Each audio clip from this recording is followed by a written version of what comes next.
আল্লাহ তাআলা কোরআনে সূরা আম্বিয়াতে বলেছেন, লা তাকুম বা'দা যিকরি, তোমরা বসিও না আমার এই উপদেশের পর মা কওমি যালিমিন, যারা জালিম, অন্যায়কারী, অবিচারকারী, জুলুমকারী, নির্যাতনকারী, তাদের সাথে উঠা বসা, বন্ধুত্ব, ভালোবাসা, লেনদেন আল্লাহ নিষেধ করেছেন। তাহলে কোরআনের এই আয়াত দ্বারা আমরা বোঝা গেল, যত ধরনের জালিম আছে, যত ধরনের ফাসিক ফাজির লোক আছে, পাপিষ্ট লোক, বিশেষ করে যারা জালিম প্রকৃতির, অন্যায়কারী, অবিচারকারী, তাদের সাথে উঠা বসা নিষেধ। ইসলাম এসেছে জালিমের উৎপাটন করতে, মাজলুমের পক্ষ অবলম্বন করতে। সুবহানাল্লাহ। ইসলাম আসছে এই জন্যে দুনিয়াতে, শুধু মুসলমানের ঘরে না, সারা পৃথিবীতে যত অন্যায়, অবিচার, জুলুম, নির্যাতন, ঘরে বাইরে, সমাজে, রাষ্ট্রে, আন্তর্জাতিক পরিমণ্ডলে যত অন্যায় অবিচার আছে, যত জালিম আছে, তাদেরকে উৎপাদন করতে আসছে। আর যত মাজলুম, নির্যাতিত, নিপীড়িত, নিগৃহীত লোক, তাদের পক্ষ অবলম্বন করে তাদের অধিকার প্রতিষ্ঠার জন্য ইসলাম আসছে। আল্লাহ আমাদের তৌফিক দান করুক। আল্লাহ আমাদেরকে জালিমের বিপক্ষে, মাজলুমের পক্ষে অবলম্বন করে দুনিয়া থেকে জুলুম উৎপাদন করার তৌফিক দান করুক। সমস্ত ভাইরা আমার, এখন এই যে জুলুম, এই জুলুম আমরা মনে করি যে আমার ভাইয়ের প্রতি কোনো জুলুম হইল কিনা এইটা দেখার দায়িত্ব না। ইসলাম এইরকম ধর্ম না। ইসলাম বলে রাস্তাঘাটে জুলুম হচ্ছে, ভালো করে শুনে নিন। একজন রিকশাওয়ালাকে একজন সাহেব মারতেছে, একজন লেবার শ্রেণীর মানুষের প্রতি জুলুম করা হচ্ছে। সে যে ধর্মের হোক, যে মতের হোক, রাস্তাঘাটে চিনা জানা অচেনা, গরিব, অসহায়, মূর্খ, গোলাম, কৃতদাস, যার প্রতি জুলুম করা হবে, যদি আমি আপনি ইসলামের দাবি করি, নিজেকে মুসলমান দাবি করি, সেই জায়গায় জুলুমের বিপক্ষে ঝাঁপিয়ে পড়া সাধ্য অনুযায়ী ফরজ। কথা কি বুঝে আসছে? চুপসে মেরে থাকা, চোখ দেখেও না দেখে যা হয় হোক, আমার কি জায়েজ নাই। এর জন্য আল্লাহ তাআলার দরবারে অনেক হিসাব দিতে হবে। সম্মানিত ভাইয়ের আমার, ইসলামের এত দ্রুত প্রসার লাভ করছে কেন? আল্লাহ রাসূল সাল্লাল্লাহু আলাইহি ওয়াসাল্লাম কোনো অস্ত্র, সৈনিক, সৈন্যবাহিনী, বিরাট তার রসদ সামগ্রী, এগুলি দিয়ে কিছু জয় করে নাই।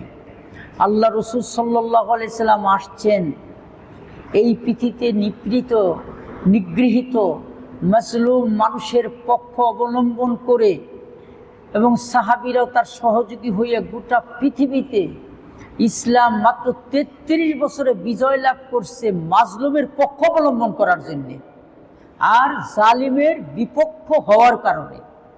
কারণ দুনিয়ার সব ধর্ম কর্মের মানুষ দেখছে যে আমরা নির্যাতিত, নিপীড়িত, ইসলাম আমাদেরকে বাঁচাইতে আসছে।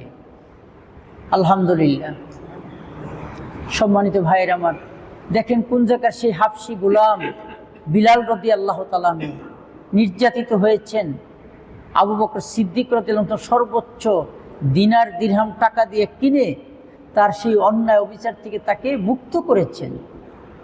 এরকম হাজারো রকমের নমুনা, যেখানেই নির্যাতিত, নিপীড়িত হয়েছে মানুষ, ইসলাম সেখানে গিয়েছে, নবী সেখানে গিয়েছে, আর এর বিনিময়ে ইসলাম দ্রুত প্রসার লাভ করেছে।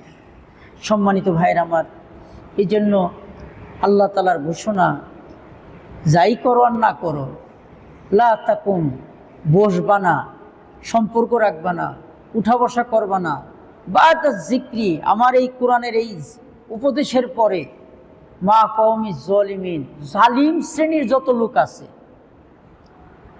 জালিমিন বলছে যত রকমের জুলুম আছে, জালিম আছে, অত্যাচারকারী আছে, তাদের সাথে উঠা বসা। সেটা হতে পারে দলীয় ব্যক্তির জালিম হতে পারে, অফিসার জালিম হতে পারে, একজন ব্যবসায়ী জালিম হতে পারে, একজন মালিক জালিম হতে পারে, একজন রাজা বাদশাহ জালিম হতে পারে, আন্তর্জাতিক পরিমণ্ডলে জালিম হতে পারে।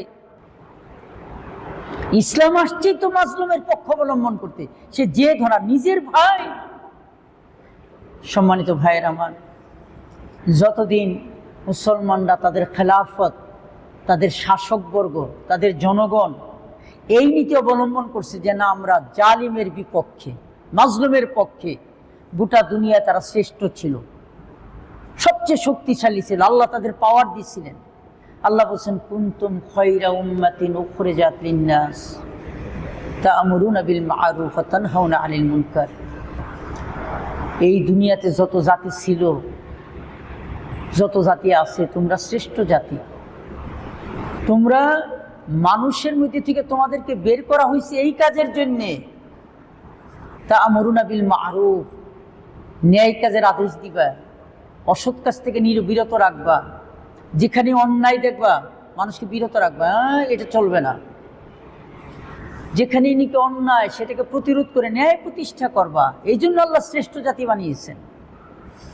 কিন্তু যখনই আমরা মুসলমানরা, আমাদের রাজা, বাদশাহ, আমির, উমরা, জনগণ জালিমের পক্ষ হলো, মাজলুমের বিপক্ষে গেল, এই জাতির কপালে দুঃখ আসছে।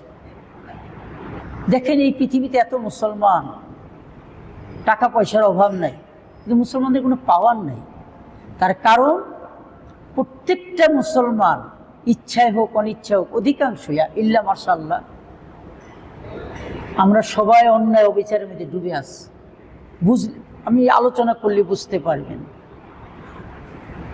অথচ আল্লাহ বলছেন, আলা লা'নাতুল্লাহি আলাজ জালিমিন। আল্লাহ বলছেন, শুনে রাখো, হুঁশিয়ার হও, বিশ্বাস করো, জালিমদের উপরে আমার চির অভিশাপ। বলেন নাউজুবিল্লাহ। তাহলে যাদের উপরে আল্লাহর অভিশাপ, তাদের প্রতি কোনো রহমতের আর কোনো আশা আছে? সম্মানিত ভাইয়ের আমার, এই পৃথিবীতে যত জাতি ধ্বংস হয়েছে শিরকের কারণে না, বেনামাজির কারণে না। যত জাতিকে আল্লাহ ধ্বংস করছে সবচেয়ে বেশি কারণ হলো জুলুম। যারা বেশি বাড়াবাড়ি করছে, সীমা লঙ্ঘন করেছে, জুলুমের চরম সীমা পৌঁছে গেছে, আল্লাহ কুরআনে বলছে তাদেরকে আমি ধ্বংস করে দিয়েছি। তিলকাল কুরা আহলাকনাহুম লাম্মা যালামু, বহু জনপদ এর পূর্বে আমি ধ্বংস করেছি যখন তারা জালিম ছিল, চরম জুলুম করছে। দেখেন, নমরুদ, ফেরাউন, আদ, Thamud, Genghis Khan, Hulagu Khan, Hitler বাহিনী, তারপরে মুসলিনী বাহিনী, বর্তমানেও যারা নাকি জুলুম করতেছে দেশে দেশে, সে যত বড় পাওয়ারফুল থাক, চোখে দেখে যেতে পাবেন ইনশাআল্লাহ। অল্প সময়ের ভিতরে তাদের সমস্ত শক্তি সামর্থ্য মাটিতে আল্লাহ মিসমার করে দিবে ইনশাআল্লাহ।